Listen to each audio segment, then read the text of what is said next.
Welcome to the Durham College Student Academic Learning Services introductory video to the accounting equation. In this video, we are going to talk about what the accounting equation is, describe the account types that compose it, and introduce some of the named accounts of each account type. Let's begin. The accounting equation describes the relationship between a company's assets, liabilities, and equity.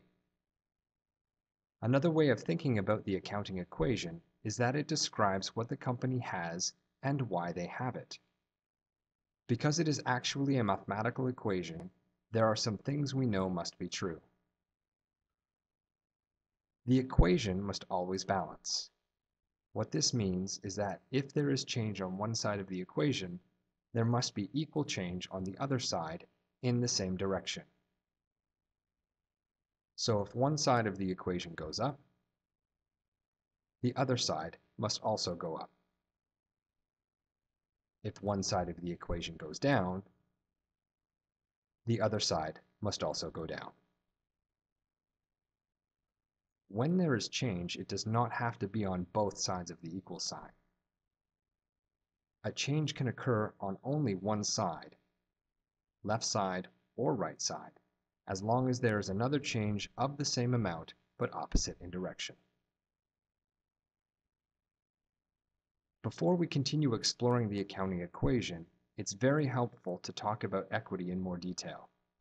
The term equity does not describe a single type of thing. It is actually a combination of four different things. Equity is a combination of the following account types: capital, withdrawals, revenues, and expenses. It is often helpful to describe account types that make up the accounting equation in simpler everyday terms. Later, this will help you to analyze a financial event and choose the appropriate named accounts needed to record that event. Assets can be thought of as things the company owns. Liabilities are things that the company owes. Capital represents what the owner gives to the company. Withdrawals represent what the owner takes from the company. Revenues are what the company earns by doing work. And expenses are what the company uses when doing that work. The accounting equation can be rewritten like this.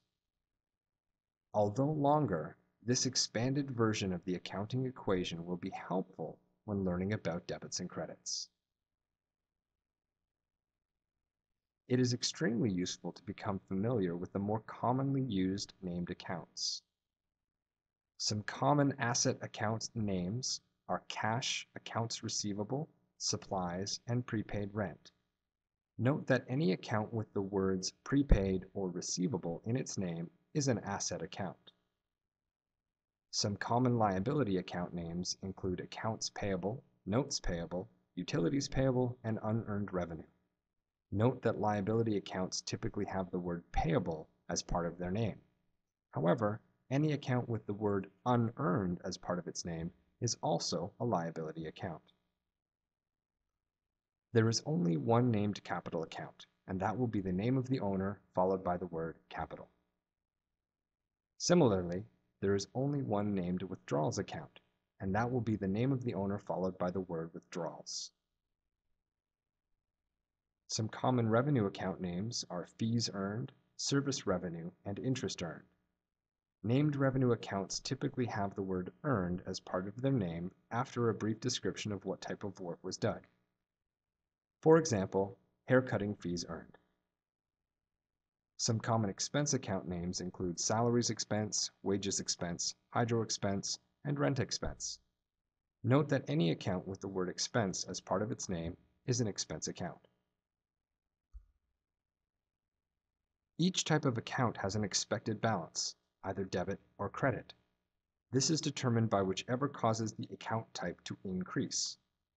Watch our introductory video on debits and credits to learn how different account types change with either debits or credits. That brings us to the end of this video on the accounting equation. Be sure to watch our other accounting videos to learn about debits and credits and how they work to change the accounting equation.